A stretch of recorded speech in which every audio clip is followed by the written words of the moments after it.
When humanity's first contact with an alien civilization takes a terrifying turn, Captain Sarah Chen and her crew are thrust into a high-stakes battle for survival. With the mighty Xian Empire threatening extinction and an even more dangerous force, the Symmetrics on the horizon, humanity must use its greatest secret, a revolutionary starship, to fight back. But when perfection is the enemy, can humanity's chaotic ingenuity and unpredictable nature defeat the galaxy's most powerful empire? The battle for the future of the universe is about to begin, and Earth is ready to show the stars just how dangerous underestimating humanity can be. Light ground stations around the world simultaneously picked up a flawless, impossibly clear transmission, cutting through every encryption and security measure humanity had developed. The transmission was a message from the Xian Empire, an advanced alien civilization, delivered by High Commander Zexel, a towering figure with iridescent scales and 6 eyes arranged in a perfect hexagon. His voice resonated with harmonic undertones that seemed to bypass Sarah's ears entirely, vibrating directly in her skull. "People of Earth," he declared, "I am High Commander Zexal of the Xian Empire. Your civilization has been evaluated and found wanting. You will surrender your world and submit to integration within 3 solar rotations, or face immediate extinction." The gravity of the situation hit Sarah like a wave, her breath catching as the aliens' demand echoed through the secure channels. After 15 years of preparing for first contact, this was not the peaceful meeting humanity had hoped for. The Xians had arrived, and they were not here to negotiate. They were here to conquer. Despite the overwhelming nature of the message, Sarah refused to let fear take over. With her hands tightening around her coffee mug, she knew the real battle had just begun. As soon as the transmission ended, Sarah's secure comms chimed, cutting through the tension. It was General Rivera's voice, clipped and professional despite the gravity of the situation. "Project Thunder is now active. Report to Luna Complex immediately." Without hesitation, Sarah keyed in her evacuation codes and began moving swiftly through the station's corridors. The air was charged with urgency, and as the first worldwide alert blared through the complex, the realization of the moment hit her. This was the first time humanity was truly facing an interstellar threat. Despite years of preparation, the sight of alien warships appearing in orbit over Earth sent chills down her spine. Her shuttle ride to Luna Complex was silent, each second heavier than the last. As the complex came into view, Sarah studied the preliminary scans of the Xian vessels, massive crystalline ships that defied conventional physics, their energy readings far surpassing anything humanity had developed. The power they wielded was beyond comprehension, and the threat was undeniable. Beneath the surface of the moon lay humanity's greatest secret. Luna Complex, a sprawling network of tunnels and chambers, housed the TSS Silent Thunder, a weapon unlike anything the world had ever seen. The Thunder was humanity's secret weapon, designed not just for exploration, but for combat, and now it would be the key to Earth's survival. As she entered the main hangar, the Thunder stood before her, a sleek and imposing figure stretching 1,000 meters long, its hull crafted from dark composite materials that seemed to absorb the very light around it. Sarah's breath caught at the sight. This was the last hope of humanity. She turned to Dr. James Morrison, the lead scientist on the project, who stood beside her. "How ready are we?" she asked, her voice steady despite the weight of the moment. "The dark matter drive is fully operational," Morrison replied, his voice tense. "But we've never used it in combat." Sarah knew the stakes were higher than ever, and there was no more room for uncertainty. They were about to face the unknown. The TSS Silent Thunder, humanity's first true starship, was a marvel of technology and design, a vessel unlike anything the world had ever seen. As Sarah made her way through the hangar, her eyes fixed on the ship, she felt a sense of awe mixed with urgency. The Thunder, constructed from dark, absorbent composite materials, had an organic shape, almost like a sea creature, rather than a traditional spacecraft. Its hull was sleek and smooth, with an almost fluid, living quality that absorbed light, giving it an eerie, shadowy presence. Designed in secret over decades, the ship housed humanity's greatest leap in technology, the dark matter drive.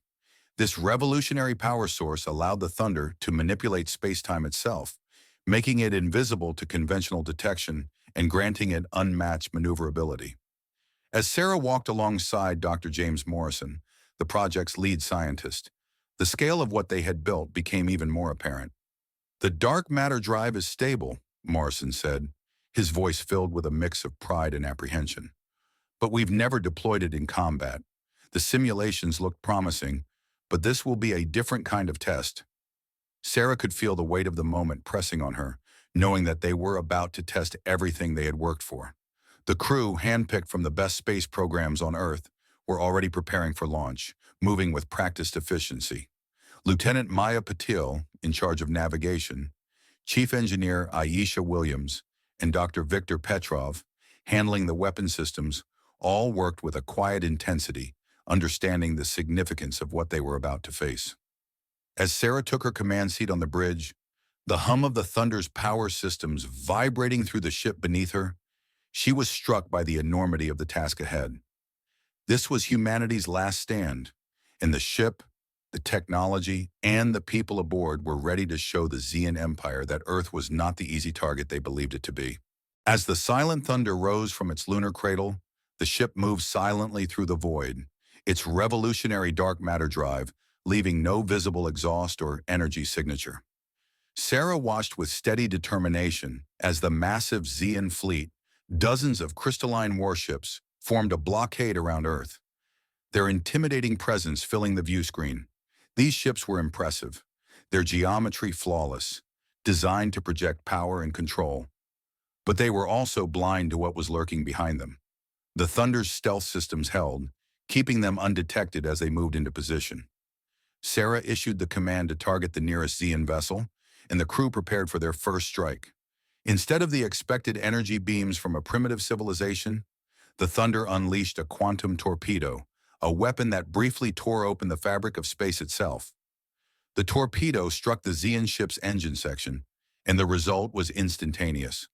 The crystalline structure shattered in an explosion that sent ripples through the alien vessel. Secondary explosions followed, and the ship went dark, its power systems failing in an instant. Chaos erupted in the Zeon fleet as they scrambled to locate their invisible attacker. Their energy weapons lit up space, but the Thunder was already dancing between their shots, its impossible agility making it a nightmare for the Zeons. Sarah's comms chirped, and Maya reported that the Zeon flagship was demanding that humanity show itself. Sarah smiled, a cold confidence in her voice as she ordered the transmission to be put through. When Commander Zexel appeared on the screen, his 6 eyes wide with shock and rage, Sarah calmly greeted him. She knew this was just the beginning. Humanity was not the helpless prey the Zeon Empire had assumed, and it was time to make that abundantly clear. As the Zeon flagship's image flickered on the screen, High Commander Zexal's 6 eyes widened with a mix of shock and rage. His voice, filled with disbelief, echoed through the command deck as he demanded, "What trickery is this? You cannot possess such technology." Sarah, unwavering and calm, met his gaze with a steady voice replying, "Funny thing about humans, we don't like being told what we can't do." She knew the Zeon Empire had underestimated humanity, basing their assumptions on Earth's public technological development, but Sarah was ready to disprove their misconception. "You watched our public technology and assumed that was all we had. Bad assumption." Zexal's face twisted with anger as he began to retort, but Sarah cut him off with unyielding conviction. "You came to our home and threatened our people. Now you get to learn why that was a mistake." She gave a final ultimatum. "You have 1 hour to leave Earth's space. After that, we'll show you what else humanity has been keeping secret." As the transmission cut off, Sarah could feel the weight of her words sink in, knowing that this bold challenge was only the beginning. She watched as the Zeon fleet began to regroup, but this time, they would face humanity's true power.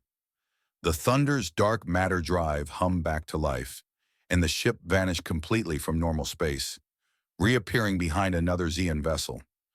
2 more quantum torpedoes tore into their target, reducing it to drifting debris. The Zeons were no longer facing a primitive species. They were facing a species that had learned to hide its capabilities and was now ready to fight for its survival. After Sarah's ultimatum, the Zeon fleet retreated, their crystalline ships vanishing into hyperspace in a flash of violet light. But the victory celebrations aboard the Silent Thunder were short-lived.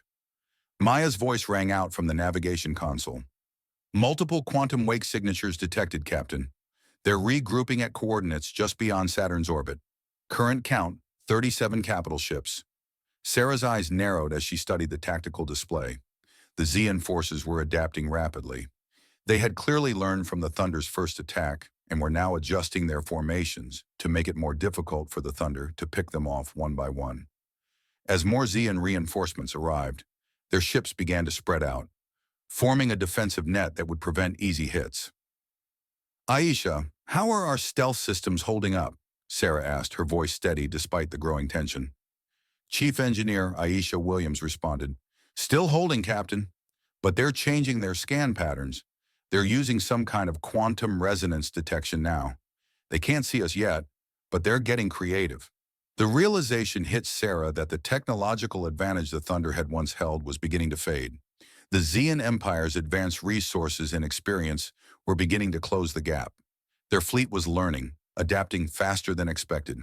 The Thunder's ability to remain hidden and strike with precision was a ticking clock. They needed to make every move count while they still had the upper hand. The battle had only just begun, and Sarah knew the Xians would not relent easily. As Sarah and her crew braced for the next move, a new transmission interrupted the tense silence on the bridge. Maya's voice broke through the comms. "Captain, we're picking up a signal. It's not from the Xians." The bridge screen flickered to life, revealing a strange figure that made even the seasoned crew pause. The being appeared to be made of living metal, its surface rippling like liquid mercury, and its voice carried harmonics that resonated deeply within the ship's hull. "Defenders of Earth," it said, its tone calm yet filled with an unsettling authority. "I am Nexus 7 of the Mechanoid Collective. We have been watching your encounter with the Xians with great interest." The revelation of another alien race caught Sarah off guard, but she quickly masked her surprise and straightened in her command chair. "I'm Captain Sarah Chen of the TSS Silent Thunder." "Why reveal yourself now?" she asked, her voice steady, though her mind raced. Nexus 7 explained that the mechanoids had been observing humanity's resistance and admired their willingness to fight against the Xian Empire. "We have the capability to assist," Nexus 7 continued, "and we believe your victory is not just essential for Earth, but for the galaxy. We are ready to stand with you." The mechanoids, an enigmatic and seemingly invincible race of living metal beings, had been watching humanity in secret, and now they were offering their help. With the Xian Empire already regrouping and adapting, Sarah knew that this unexpected alliance could be the turning point in the battle. Humanity's struggle had drawn the attention of another powerful force, one that might just provide the key to tipping the scales in their favor. As the battle continued to unfold, the true nature of the Xian Empire began to reveal itself. The crew of the Thunder learned that the Xians, for all their technological superiority, were not the creators of their crystalline technology. They were merely its inheritors. Dr. James Morrison, the ship's lead scientist, made a chilling discovery when he analyzed data from the captured Xian databases. "Their technology," he said, his voice laced with awe and dread, "was engineered by an ancient and far more advanced race, the Symmetrics. They seeded the galaxy with crystalline technology to create a standardized, perfect order." Sarah's heart sank as the implications of Morrison's findings sank in. The Xian Empire, with its rigid, flawless structure, was nothing more than a puppet, its strings pulled by the Symmetrics, beings from another universe who believed that chaos was a flaw to be eradicated. The Symmetrics viewed the disorder and diversity of the galaxy as a corruption that needed to be corrected, and the Xians were their tool to bring about this perfection. This revelation only deepened the stakes of humanity's struggle. The Xians were not just invaders, they were the harbingers of a far greater, far more terrifying force. The Symmetrics had spent millennia preparing for their eventual invasion, and their arrival in this galaxy would mean the complete eradication of everything humanity valued: freedom, diversity, and the chaos of natural life. With this new knowledge, Sarah knew that their battle was no longer just about defending Earth. It was about preventing the Symmetrics from imposing their perfect order on the entire galaxy. As the battle against the Xian Empire escalated, Sarah and her crew realized that the true enemy was not just the Zeon Empire itself, but the Symmetrics, the advanced beings who had engineered the Zeon crystalline technology. With the Symmetrics' arrival drawing closer, the stakes became even higher. The Symmetrics, having watched the Zeon fleet's defeat, were now preparing to invade, using their perfect ordered technology to convert the galaxy into something that mirrored their own universe of absolute order. They saw chaos and diversity as flaws to be eliminated, a threat to the stability and predictability they valued above all else. In the face of this overwhelming power, Sarah realized that humanity's fight for survival was no longer just about defending Earth. It was about proving that diversity and chaos were not weaknesses to be eradicated, but strengths that could stand against even the most powerful forces. The Zeon fleet, adapting its technology to resist the Thunder's attacks, was now faced with a rebellion from within. Some Zeon commanders, having seen the destruction of their perfect structures, began to question the Empire's rigid ideology and joined the growing rebellion, now leading their ships in a new direction.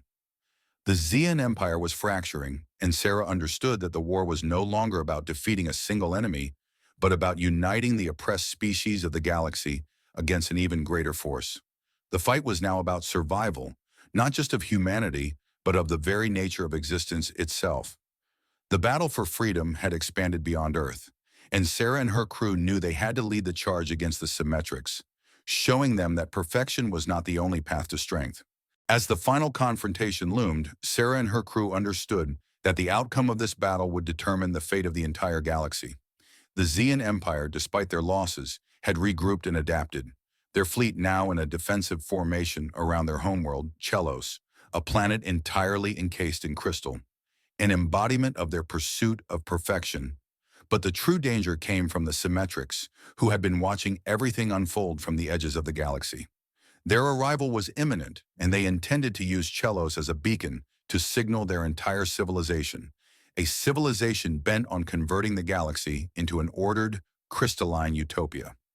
Sarah, fully aware that they were fighting not just for Earth, but for the freedom of all sentient life in the galaxy, turned to her crew for one last push.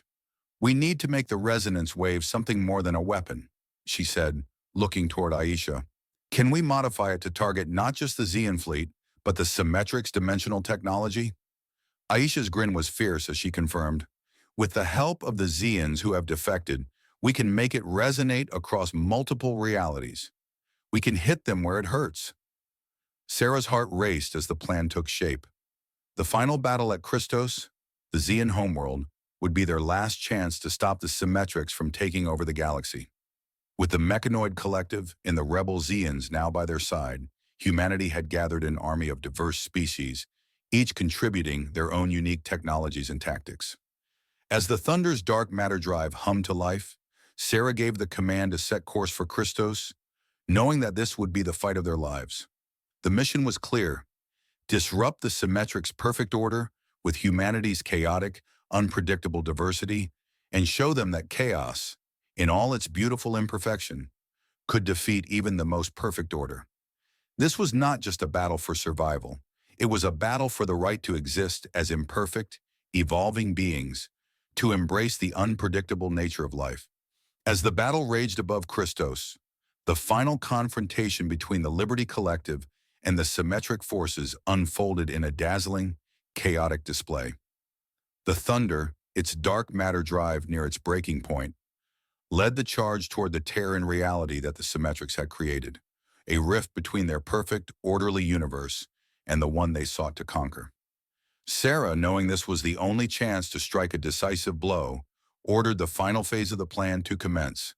The modified quantum resonance wave, powered by the Thunder's overstressed drive, was aimed directly at the Symmetric fleet, and as it was unleashed, space itself seemed to ripple in response. The resonance wave shattered the perfect crystalline structures of the Symmetric ships, sending them into disarray as their rigid order buckled under the wave's chaotic force. But even as the Symmetric ships disintegrated in a spectacular collapse, the Thunder itself began to tear apart from the strain of the overloaded systems. With the ship's final moments upon them, Sarah ordered one last message to Earth. Humanity had chosen beautiful imperfection over empty perfection, and they had won. The thunder's explosive end, amplified by the resonance wave, altered the galaxy's quantum structure permanently, ensuring that the symmetrics would never be able to invade this reality again. As the dust settled and the Liberty Collective ships began to regroup, Sarah looked at the victory that had cost everything. The galaxy, once under the threat of the symmetric's perfect order, was now united under a new banner, one that celebrated diversity, unpredictability, and the strength of imperfection. Humanity's first starship, though destroyed, had sparked a revolution that reshaped the very fabric of the galaxy, and the age of perfect order was over. In its place, a new era had begun, one where life could flourish through diversity and change, not rigidity.